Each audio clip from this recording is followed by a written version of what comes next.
মালিক জিজ্ঞাসা করে প্রতিদিন, বান্দা কি কারণে আমাকে ছেড়ে দিলা? হ্যাঁ,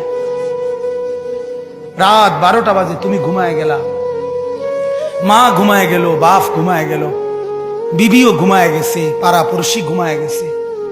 আল্লাহ বলেন, আমি তো ঘুমাই নাই বান্দা, আমিও তো ঘুমাই নাই। সারাদিনে আমিও তো জগৎটা পরিচালনা করছি, তবুও তো আমার কোনো ক্লান্তি নাই, আমি তো ঘুমাই নাই। কেন ঘুমাই নাই জানো বান্দা? রাতের 2টা বাজে যদি তোমার পেশাব করতে হয়, রাতের 3টা বাজে যদি তোমার দরজা খুলতে হয়, তখন যদি তোমাকে উঠতে হয়, আর আমি যদি ঘুমায় যাই বান্দা, তোমারে চোখ মেলে দিবে কে?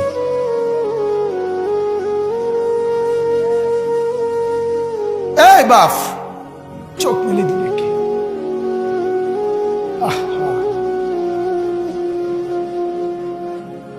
আল্লাহ আমাদেরকে মাফ করে। কোরআনুল কারীমের মধ্যে আল্লাহ তাআলা বলছে, ওয়া হুয়াল্লাযী ইয়াতাওয়াফফাকুম বিল-লাইল। কোরআনে আল্লাহ বলে, বান্দা শোনো, প্রত্যেকটা মানুষকে রাত গভীরে যে ঘুম আমি দেই, সেটা ঘুম না, আমি ওয়াফাত দেই, আমি মূলত মৃত্যু দিয়ে দেই। আবার আমি দয়া করে একটা নির্দিষ্ট সময় পরে চূড়ান্ত মৃত্যু দেব বলে আমি আবার সেই হায়াত সকালবেলা যখন জাগতে শুরু হয় তখন আমি ফিরে দেয় আল্লাহ। এমনও মানুষ আছে পৃথিবীতে, রাত্রিবেলা ঘুমাইছিল ভালো মানুষ, সকালবেলা আর জাগে নাই। আমার একজন দূরসম্পর্কীয় চাচা আছে, প্রফেসর ছিলেন, ভালো মানুষ ছিলেন, রাত্রিবেলা জলজ্জান্ত মানুষ ঘুমাইছে, সকালবেলা আর দরজা খুলে দেখছে ওই মানুষটা জীবিত ছিল না, মারা গেছে। হতে পারে না? হতে পারে কিনা বলেন না?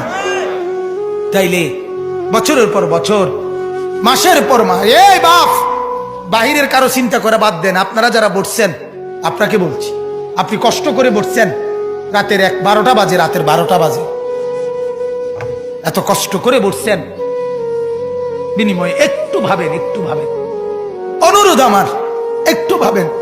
আজ মাঝে মাঝে মন চায় আল্লাহর বান্দা মুসলমানদেরকে বুকে জড়ায় ধরে কাঁদি যে বাপ, কেন এত ভুল করছেন? আল্লাহকে কেন এত নারাজ করছেন? যার বিবি বেপর্দা, আপনি আল্লাহকে কত পরিমাণ নারাজ করাচ্ছেন।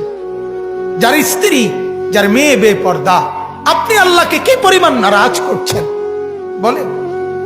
এক কুকুর মরলে, লাশ ফেলে রাখলে যেই দুর্গন্ধ ছড়ায়, সেই দুর্গন্ধে অল্প কিছু মানুষের কষ্ট হয় কিছুক্ষণ, কিন্তু এক নারী বেপর্দা হাঁটলে যে যুবকগুলোর চরিত্র নষ্ট হয়, সেই নারী এক মরা লাশওয়ালা কুত্তার চাইতেও বেশি দুর্গন্ধ ছড়ায়। কুকুরের দুর্গন্ধ এত বেশি ছড়ায় না, বেপর্দা নারীর দুর্গন্ধ যে পরিমাণ ছড়ায়। সে তো শত শত যুবক তার চরিত্র শেষ করে দিছে। এই সিনেমার নায়িকা নর্তকীরা উলঙ্গ আর ছবি আর বিবস্ত্র ছবি আর নাচ গানের এই ফুর্তি দেখিয়ে এরা হাজারো যুবকের চরিত্র গঠন করে না নষ্ট করে? কথা বলেন না কেন? এজন্য আমার শায়েখ আল্লামা মুফতি মুশতাকুন নবী সাহেব বলে, হাজারো মানুষের জীবন নষ্ট করে যে, এজন্য তার জীবনে কখনো সুখ ধরা দেয় না। এজন্য এই পৃথিবীর জরিফ এটা, আপনি জরিফ চালায়া দেখেন, যত সিনেমার নায়ক নায়িকা, এদের জীবনের মতো দুঃখী জীবন, ব্যক্তি জীবনের মতো কষ্টের জীবন আর কারো নাই। আপনি খবর লাগান, আপনি খবর লাগান, এদের মতো লাঞ্ছনা। কারণ হাজারো যুবককে নষ্ট করছে এই হাসি দিয়া, অথচ এই হাসি তার মূলত আসল হাসি না। এই হাসি যদি ল্যাবে অথবা ডায়াগনস্টিক সেন্টারে পরীক্ষা করায়, প্রত্যেকটা হাসির মধ্যে ফরমালিন পাওয়া যাবে।